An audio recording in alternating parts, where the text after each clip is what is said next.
je ne suis pas venu pour vous parler de ça, je suis venu vous parler d'un prisonnier allemand que j'ai trouvé un jour dans une bergerie qui nous appartenait.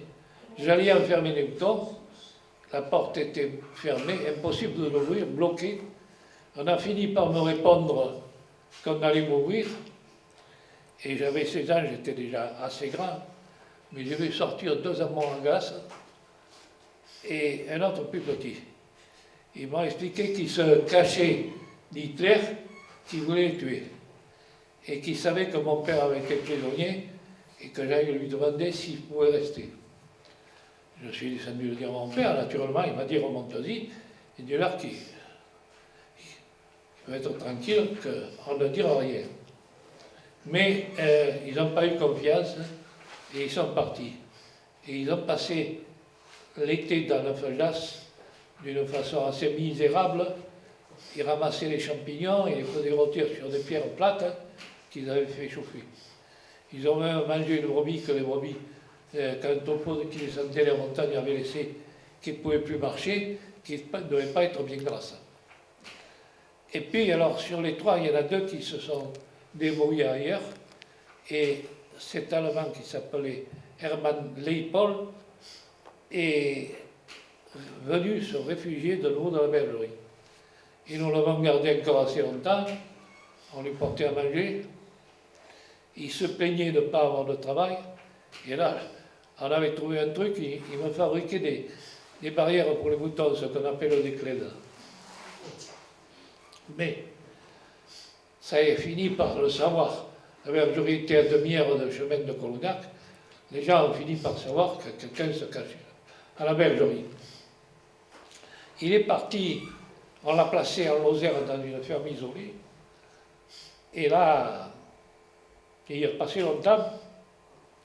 Il rendait service au gars qui habitait cette ferme, qui était seul avec sa mère.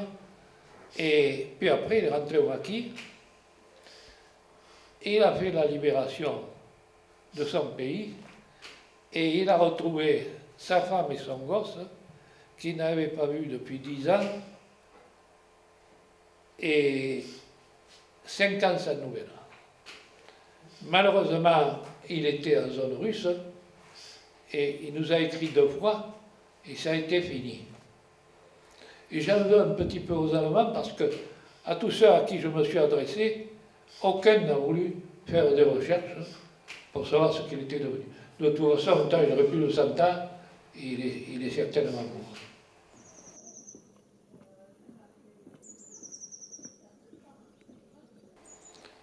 Et je peux aussi vous parler de 2 fillettes que nous avons cachées, filles d'Hermanterre à Anvers.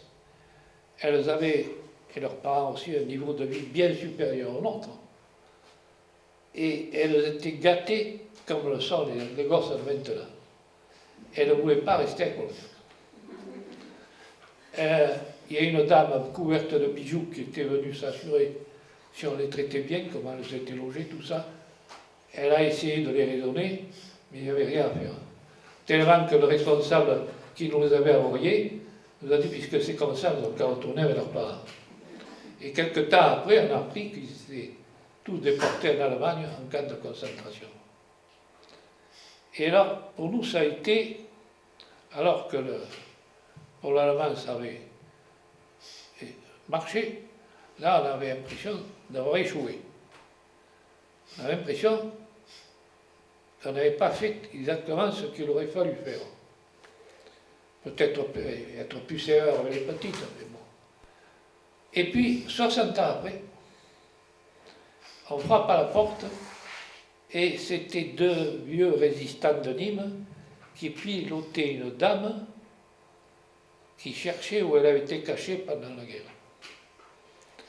Et posé une telle question, c'est une région où il y avait des châtaignes, tout ça, mais bon. J'ai fini par lui dire, c'est toi, Edith? Et elle m'a dit oui.